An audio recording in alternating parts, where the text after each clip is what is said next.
नमस्कार, लवकुश कुमार पांडे और आप देख रहे हैं दैनिक सोच। डर कर नौका पार नहीं किया जाता और कोशिश करने वाले की हार नहीं होता। हम आए हुए हैं नदवा में, जहां पर बीपीएससी के तहत 117वां रैंक लाए हैं।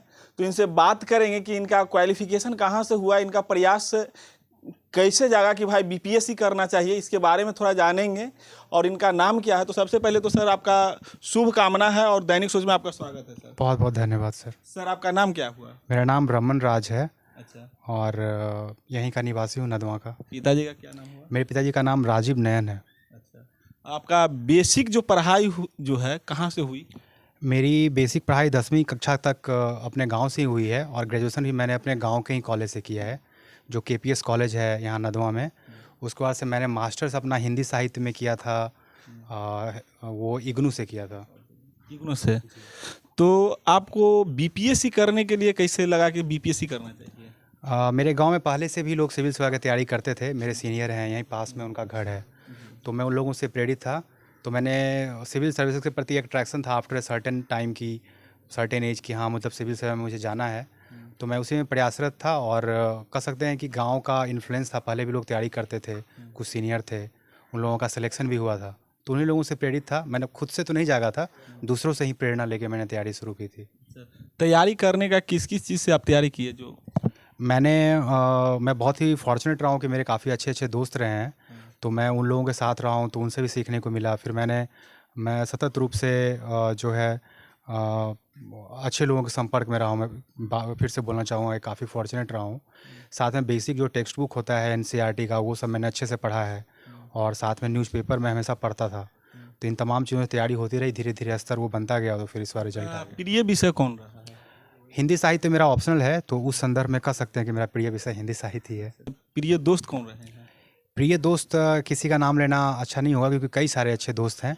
लेकिन जैसे एक आशुतोष रंजन है, वो मेरे काफ़ी करीबी हैं, विकास कुमार, अमित पांडे, तो और पंकज कर्ण हैं। और यहाँ पे जो मेरे सीनियर थे, जिनकी वजह से मैं इस क्षेत्र में आया था, वो चंदन शर्मा उनका नाम है। तो ये तमाम लोग हैं। वैसे और भी बहुत सारे लोग हैं। एक मेरे सीनियर हैं धर्मेंद्र कुमार, तो वो मेरे लिए बहुत बड़े प्रेरणा स्रोत थे, क्योंकि वो सिविल सेवा में चयनित हुए थे 2012 में। तो ऐसे कई लोग हैं, किसी एक का नाम लेना ये होगा, लेकिन ये कुछ ऐसे लोग हैं जो मेरे लिए सबसे महत्वपूर्ण रहे मेरी जर्नी में। तैयारी करना चाहते हैं बीपीएससी में, तो उसके लिए क्या करना चाहिए? लोग क्या पढ़ना चाहिए, किस तरह से पढ़ना चाहिए? क्योंकि आज के डेट जो है मोबाइल का ज़माना आ गया है, लोग मोबाइल देखना ज़्यादा पसंद करते हैं। बहुत सारे लोग कहते हैं कि इससे मोबाइल जो देखता है उसको जो है पढ़ाई उसका बढ़िया से नहीं होता। तो उसमें आप क्या क्या कहना चाहते हैं? जैसा कि आपने पूछा कि क्या करना चाहिए बीपीएससी करने के लिए, तो सबसे पहला चीज़ तो पढ़ाई शुरू करना चाहिए। क्योंकि लोगों को लगता है कि बहुत टफ कंपटीशन है, बहुत ये है वो है, लेकिन मेरा हमेशा मानना रहा है कि कोई भी सरकारी नौकरी लेना कोई बहुत बड़ी चीज़ नहीं है। और कोई नौकरी लेना, क्योंकि लोग पढ़ते ही नहीं हैं, तो कहाँ से नौकरी होगी। जैसे मैं देखता हूँ मेरे अपने गांव में ही या और भी जो इलाका है, वहाँ कोई तैयारी ही नहीं करता सिविल सेवा का, तो अपने आप तो नहीं कोई आके आपको सरकार सिविल सर्वेंट बना देगी। तो सबसे पहले चीज़ तो है कि तैयारी शुरू करिए। और कई सारे लोगों में ये भी भावना देखता हूँ कि जैसे अभी मेरा ही सफलता मिला है, तो लोग कुछ ऐसे ट्रीट कर रहे हैं जैसे लगता है पता नहीं मैंने कौन सा बहुत बड़ा काम कर दिया। मेरे जितने भी साथी हैं या मित्र हैं, लोग बड़े बड़े काम कर चुके हैं। तो मैं समझता हूँ कि जो पढ़ाई शुरू कर देगा तो आधा काम वहीं हो जाता है। आपने पढ़ाई शुरू कर दी, रुचि आप ले रहे हैं पढ़ाई में, तो आपका आधा सिलेक्शन वहीं हो गया। तो कोई बड़ी चीज़ नहीं है सरकारी नौकरी लेना, चाहे वो आईएएस की नौकरी हो या ग्रुप डी की नौकरी हो, सब एक ही जैसा है। इन द सेंस कि प्रिपरेशन जितना हार्ड है ग्रुप डी की नौकरी, उतनी आईएएस की तैयारी भी है। तो आप ग्रुप डी की तैयारी कर रहे हो, तो वहीं से सपना देखो कि मैं फ्यूचर में आईएएस की तैयारी कर सकता हूँ और ग्रुप डी निकाल सकता हूँ, तो वो भी निकाल सकता हूँ। सब एक ही जैसे हैं। लेकिन गांव में ऐसा माहौल बन जाता है कि नहीं यार, मतलब वहाँ तक जाने के लिए तो बहुत मेहनत करनी पड़ेगी। जैसा मैंने बताया कि मैं काफ़ी साधारण बैकग्राउंड से हूँ, आप देख सकते हैं मेरे सराउंडिंग में। लेकिन मेरा था कि नहीं कुछ अच्छा करूँगा, और पद से ज़्यादा मेरा ये इंटरेस्ट था कि मुझे पढ़ना है, मुझे पढ़ने में बहुत रुचि है। अभी भी मैं पद को लेकर उतना मतलब ये नहीं कर रहा हूँ कि अरे मुझे तो ये पद मिल गया, मैं तो ये बन गया वो बन गया। मुझे लगता है कि सबसे ज़्यादा जो गर्वान्वित महसूस करता हूँ मैं अपने आप पे, वो इस चीज़ को लेकर करता हूँ कि मुझे लगता है कि मेरे पास ठीक ठाक नॉलेज है। तो मैं पद को या पैसे को ऐसे सेकेंडरी रखता हूँ। और इसके बाद फिर क्या करना है? यहीं आगे तक भी मैं पढ़ाई जारी रखूँगा। और आगे भी जैसे मैंने इग्नू से मैंने सोचा है कि और भी सब्जेक्ट में एमए करूँगा, क्योंकि मुझे पढ़ने में काफ़ी इंटरेस्ट है। तो मैं एमए कर चुका हूँ हिंदी साहित्य में, लेकिन मैंने सोचा है कि आगे भी और विषयों में, सरकारी नौकरी लग गई तो ज़िंदगी खत्म हो गई, अब कुछ नहीं है, ऐसा कुछ नहीं है। आगे और भी काम करें, और जैसा कि बोला जाता है कि ज़िंदगी को सार्थक बनाएं। अपना जो भी इंटरेस्ट है, जो जितना भी आप कर सकते हैं उतना करने की कोशिश करना चाहिए। कभी रुक नहीं जाना चाहिए कि हाँ ये हो गया दैट्स इट, वो नहीं होना चाहिए। जहाँ पर आपका ज्वाइनिंग होगा वहाँ पर पब्लिक के लिए क्या क्या काम करिएगा? मेरा हमेशा से जो शिक्षा और स्वास्थ्य ये 2 फील्ड जो है, मैं हमेशा मानता हूँ कि सबसे इम्पोर्टेंट सेक्टर है, ख़ासतौर पे अपने स्टेट में।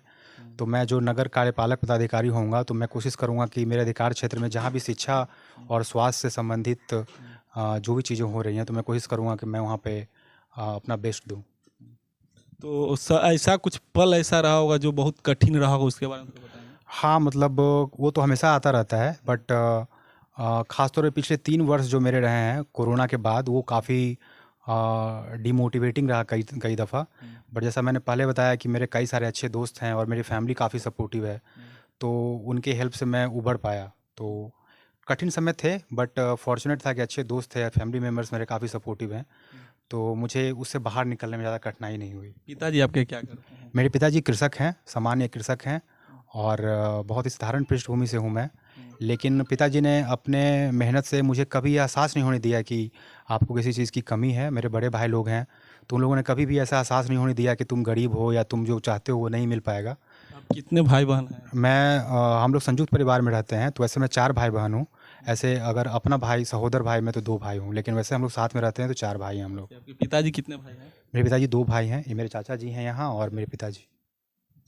अच्छा, आपके जो है भतीजा जो है बीपीएससी निकाले हैं, 117वां रैंक हासिल किए हैं, उस पर आप क्या कहना चाहते हैं? हम सब 3 कुल के ही तारदेश है, 3 कुल का तारदेश है। अच्छा।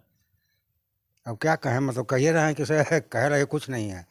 समझिए कि हम लोग को एकदम समझिए कि से वहाँ बैठा दिया, वहाँ ला करके रख दिया, इसके से लगता है कि सर नहीं। एक गर्मान्वित महसूस। हाँ, पूरा गर्मान्वित महसूस कर रहा है। चलिए, बहुत बहुत धन्यवाद।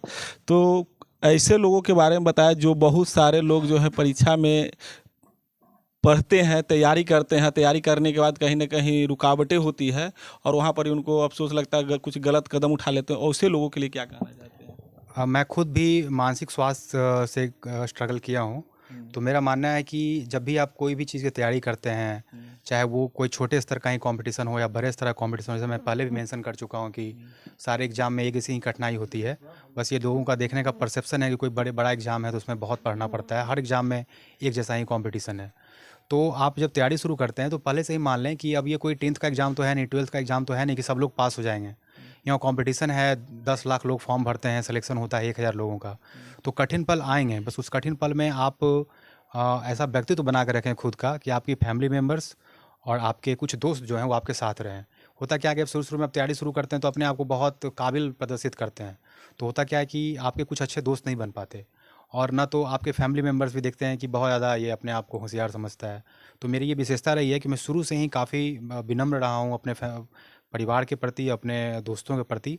तो जब विपरीत समय आता है तो उस समय जब आपकी मस्तिष्क ही आपके विरोध में चली जाती है। सकारात्मक होना चाहिए। हाँ, तो आप अपने दोस्तों के प्रति और अपने परिवार के प्रति सकारात्मक रहें, कृतज्ञ रहें जो कुछ भी उन्होंने किया है।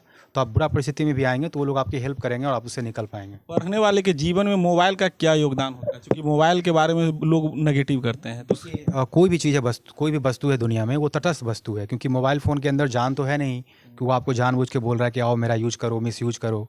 तो ये आपके परसेप्शन पे है, आपके मेंटालिटी पे है कि किसी चीज़ का क्या यूज करते हैं। मोबाइल को बदनाम नहीं करना चाहिए, कहीं ना कहीं हमारी सोच ऐसी है कि हम मोबाइल लेके उसका दुरुपयोग कर रहे हैं, तो इसमें मोबाइल की क्या गलती है।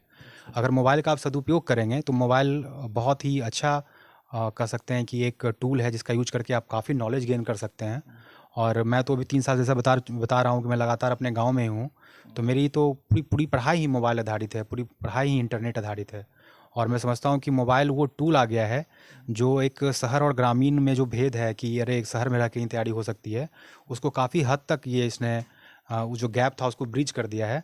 और मैं ही नहीं हूँ, मेरे कई सारे दोस्त ऐसे हैं जो गांव में रहते हैं। शुरुआती दौर में 2-3 साल वो दिल्ली में रहे थे, लेकिन अब वो गांव में रहते हैं और मतलब वो अच्छा कर रहे हैं अपने तैयारी में। चलिए, बहुत बहुत धन्यवाद। जैसा कि आपने सुना कि से अगर आप तैयारी करना चाहते हो तो तैयारी बेशक तैयारी कर सकते हैं। हम आपको दूसरा स्थान हासिल किए उनका भी हम आपसे मिलवाए, पहला स्थान हासिल किए उनका भी हम आपको मिलवाए। हम आपको ऐसे ऐसे वीडियो लाते रहेंगे और लोगों को इसके बारे में क्या सोच है तो कमेंट करके ज़रूर बताएंगे। तब तक के लिए धन्यवाद। जय हिंद, जय भारत, जय श्री राम।